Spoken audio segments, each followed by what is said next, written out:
ఇంతకుముందు వీడియోలో ఈ డ్యూ డేట్ ట్రాకర్ వీడియోలో 4 పార్ట్స్ ఉన్నాయని చెప్పాను గదా! ఇది రెండో పార్ట్ ఏందంటే ఇక్కడ డేట్ ఉంది చూసారా? Due date.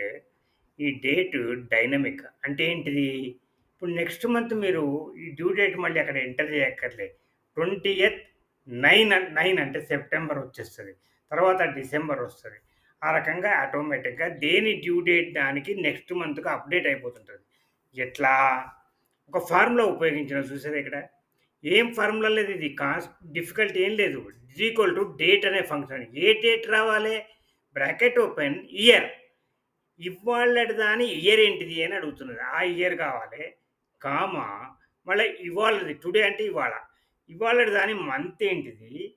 ఆహ్, కామా డేట్ 20థ్ కావాలి కదా! 20 అంతే. అంటే ఇప్పుడు నెక్స్ట్ మంత్ టుడే అనేది దానిలో ఏమైతది 9థ్ డేట్ వస్తది. కాబట్టి ఆటోమేటిక్‌గా ఆ మంత్ 9 వస్తది. ఆ ఇయర్ 2025 వస్తది. టుడేని బట్టి. తర్వాత ఆ రోజు ఏ డేట్ అయిందో ఆ డేట్ వచ్చేస్తది. మీకు ఇక్కడ 16 కాబట్టి ఇక్కడ 20 బదులు 16 ఎంటర్ చేయాలి. ఇక్కడేమో మీకు థర్డ్ ఎంటర్ చేయాలి. ఆ రకంగా ఆటోమేటిక్‌గా డేట్స్ అప్‌డేట్ అయితాయి.